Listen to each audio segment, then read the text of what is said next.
Hi, Annissa here with Firehouse Education, and this week's Ask Annissa Contents Corner, I got a little tongue-tied, video column. And the question this week that came in that I want to talk with you about was to do with getting callbacks, okay? And this person wanted to know, how do you handle getting callbacks? When do you say, okay, this is my responsibility or this was not my responsibility to handle, do, that sort of thing? So I have some very different feelings on this, and I'm just going to share with you how I deal with them in my company. Well, number one, callbacks in my company, don't get them very often. They're very rare. And the reason is because how our attitude is about callbacks and the kind of unique selling proposition that we throw out to our clients when they come to us to do either their structure cleaning or their content cleaning. So here's what we actually do. What we do in our client guarantee that we actually have written in hand to our homeowners, we let them know straight up at the very beginning of the job that we guarantee that their home and their personal belongings will have no odor, period. Odor will be gone. There will be no odor. If there is, we'll come back and take care of it. Now, this guarantee is not for 30 days or for 90 days or even for 12 months. This guarantee is unconditional and unlimited. So, I know what you're thinking. That could open up a really big Pandora's box, and you could be getting people, calling you back from 5 years ago and all over the place. This could be this mess. And the first thing that often comes up for restoration contractors is a real fear factor to even say that, let those words come out of their mouth.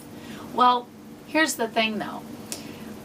Putting that kind of a guarantee out there sets up me and my crew to know we're saying for the lifetime of this home and these belongings that they're not going to have odor, that we're coming back to clean it again if necessary on our dime if they do.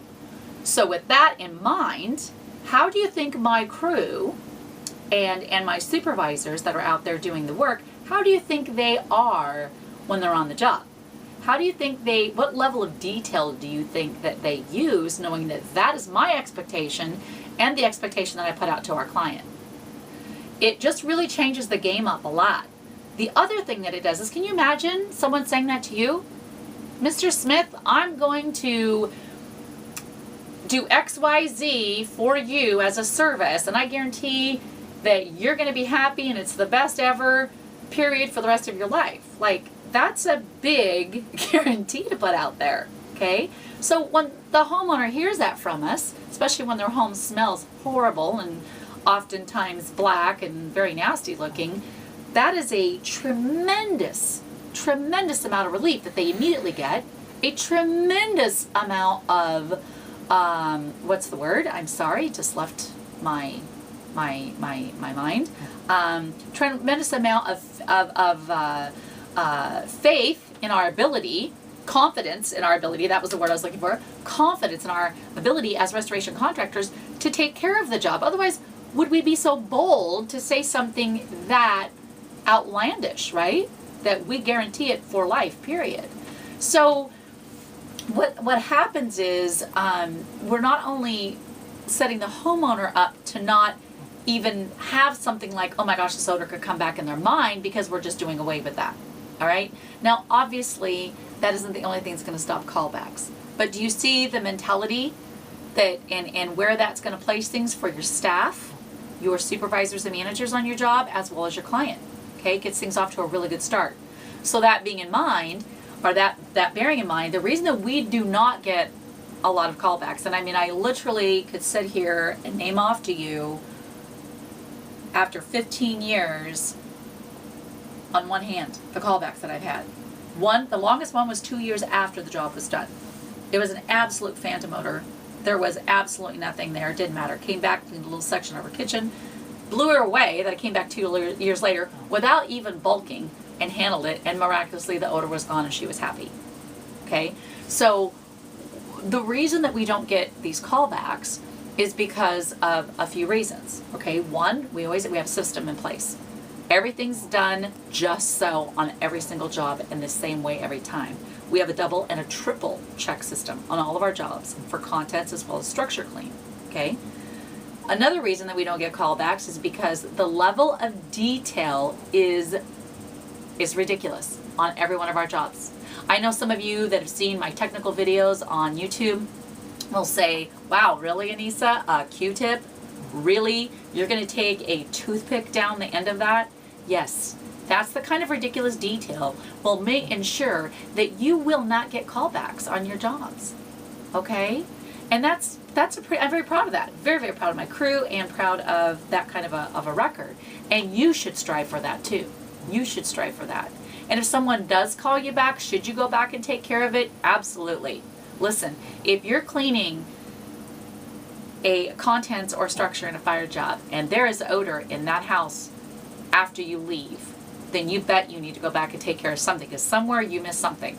You missed something. A room that didn't get cleaned, a wall that got missed, an item that didn't get deodorized long enough, maybe with hydroxyl, maybe an item shouldn't have been put back in that, maybe there's too many, maybe there's newspapers that didn't get thrown out or cardboard boxes didn't get exchanged. Something happened in that house that there's still odor, okay? I say that the majority of the time. Sometimes you will deal with things like phantom odor, which is a whole different video, you guys. I'll have to actually do that. Maybe I'll do that for you guys here soon, talking about phantom odor and that sort of thing. But there is perceived odor from the homeowner that really isn't there per se because of a reason other than, well, again, I'm not going to get into that too much, but it's called phantom odor or perceived odor, okay?